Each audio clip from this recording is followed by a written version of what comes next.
I'm Steve, and welcome to Steve's Spots, where I visit those not so well-known places you may not find on a normal tourist guide.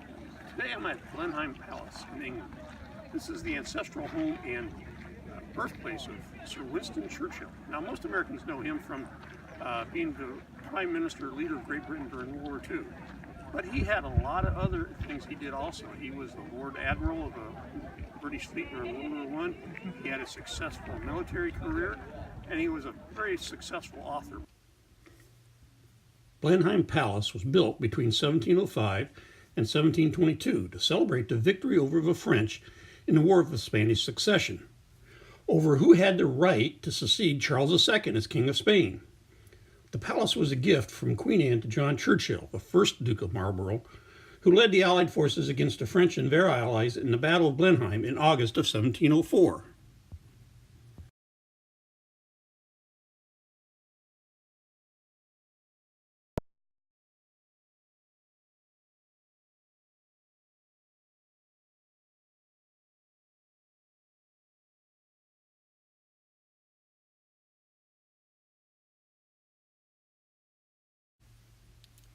The Marlboroughs still have to tender a copy of a French royal flag, such as the one seen here, to the monarch on the anniversary of the Battle of Blenheim as rent for the land that Blenheim Palace stands on. Blenheim Palace was originally a ruined royal manor and park at Woodstock in West Oxfordshire. The Queen also dedicated funds of about an astronomical $100 million in today's money to build the country house. Over the last 3 centuries, the palace has had its ups and downs financially due to the poor management from some of the dukes. As a matter of fact, at the end of the 19th century, the palace was saved from ruin by funds gained from the 9th Duke of Marlborough's marriage to American railroad heiress Consuelo Vanderbilt. It is one of the largest houses in Great Britain and was designated a UNESCO World Heritage Site in 1987. It is the only non-royal, non-episcopal country house in England to hold the title of palace.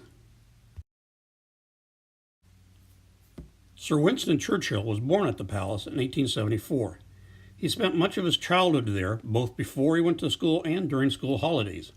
However, in the custom of the day, he was raised by a nanny and sent to boarding schools. Churchill also proposed to his wife here. He is quoted as saying, "At Blenheim I took 2 very important decisions, to be born and to marry. I'm content with the decision I took on both occasions." Blenheim Palace was used as a convalescence hospital for wounded soldiers during the First World War. During the Second World War, between 1939 and 1940, more than 400 boys were evacuated to the palace from Malvern College. Meanwhile, Blenheim Park and its lake were used by the Home Guard for preparation for the D-Day landings. The country house was later used by MI5. It is today home to the 12th Duke of Marlborough. The original gardens were designed in the formal style of the famed gardens of Versailles in France. In 1764, the landscape architect Lancelot Brown was commissioned to create a new landscape for the 2,000-plus acres of parkland that surround the palace. He constructed the Great Lake and planted thousands of trees, engineering a landscape that appears natural but is actually constructed to have a pleasing effect. Blenheim Palace is unique in its combined use as a family home, a mausoleum, and a national monument. Today it acquires income from tourism and event rentals such as marriage venues and such.